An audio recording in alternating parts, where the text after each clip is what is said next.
Hey, this is the boat doctor. Hey, I've taken this out, but it's been a while.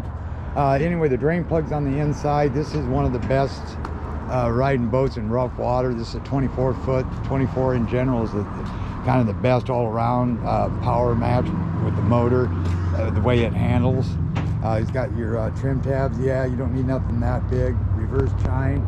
Got a reverse off the back offshore bracket, which makes a big difference. And you got that reverse off to the side that helps keep water to that 15 by 17 pitch stainless. These are like a 20 by 50 by 55. Initially, I helped design these with Ruben. And there's your tie down right there, so it's underneath straight down, which makes it really nice. Your tie down there, so you don't rub on the side of your boat. If you notice the welds, they're like perfect on this boat. Awesome welds right here. And then he runs a 5086 alloy throughout and a heavier alloy in the back, 1/4 inch bottom, 1/4 inch back. I think it's a 190 on the sides or 160 on the sides. It's a 300 inline V6, or not inline, but 300 V6. It's got zinc on every cylinder, zinc on the block. You got zinc up underneath here. You got zinc over there, zinc bar there. And he's got two lowrance, I think they could be 12 inch, but I'm gonna say they're 9-inch screens, front, back, Ethernet cable, makes them talk back and forth, Panther steer for the kicker motor. And that's got 11 by 7 stainless steel prop shaft, drive shaft, special paint, clear coat, two coats of primer, and then the special paint, freshwater flush right here. Do not start the motor when you're using these 300s at home. Probably you don't have enough water flow, so if you get home you're not spitting water out, don't be too concerned. I'd like to say if you let it sit for like 6 months or so, you should maybe take it to the water on the initial fire up. If you are starting this at the home, you can get a bullet flush that goes here, and then this one here to run 2 flushes through. If not, duct tape that up. Use your earmuffs on that, turn the water full bore. This takes the same earmuff. And these take a little bit longer. This will pee water right away. This is going to take about 30 seconds before you can get water coming out of that. You can see the structure there, well built, good drains out the back. Like I say, ski pylon. Pretty sure this comes with it. He had a Bear West, looks like tower made with rocket launchers. I didn't, he put an anchor light here. I didn't see a deck light. I don't know what they're going to do there. I'll write that in my notes. I don't know if he wants one or not. Net holders on the side. Nice trailer. Looks like they spiffed it up. Armor all the tires. They're like 5 lugs, and I'm sure I did a video. They're nitrous filled, green cap. You can put regular air in it. That's okay. About 50-pound tire pressure. They're ST 225/75 R15, so that gives you extra little load. You got disc on all 4. Nice rub rail. You got the Minnesota Riptide. That's self-deploy. That's really nice setup. You got the V-block, makes it nice. Load guides, you really don't need them. You got strakes up there. Look at the belly of the beast, man, I'm telling you. Anchor guard up front, spare tire, 2-inch ball. Check the brake fluid's good, cables good, stead change, they don't rush. You got your 2-speed, you got your foot to come on down if you want to. You got your nice jacket. Again, you don't have to worry about rusting, dual wheel.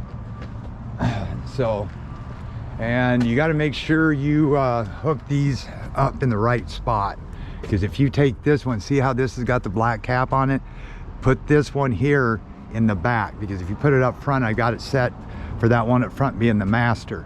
So if you put that one up there, you ain't gonna get no sonar. So, because it's in the settings. And I plug that from the inside, grab the handle, gas here, vent. Everything's rhino lined. No carpet, don't have to worry about it. Double tray, that was kind of an add-on. You're gonna use these for a foothold where you can put your feet here and lock them.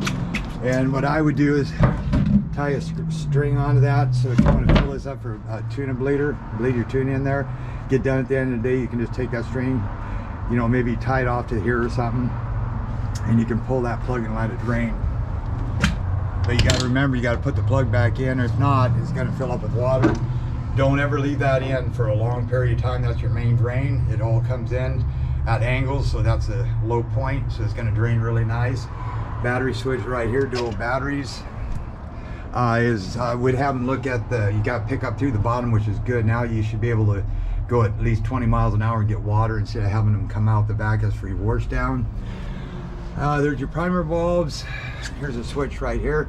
That's if that was off and you didn't put the cap on, you could still turn the water off with that switch right there. And again, this is all right on line right there. So they never used to be, they used to be like that, and see those white spots, that's what that would look like. So I had them do that years ago.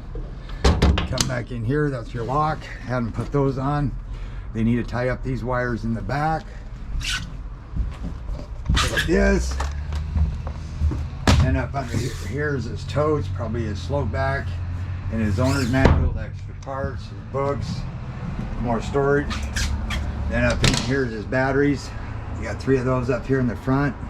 Makes it nice, a little extra weight. And I'm going to take this black cap off. This is the one that goes up front. It won't have a black cap on the back.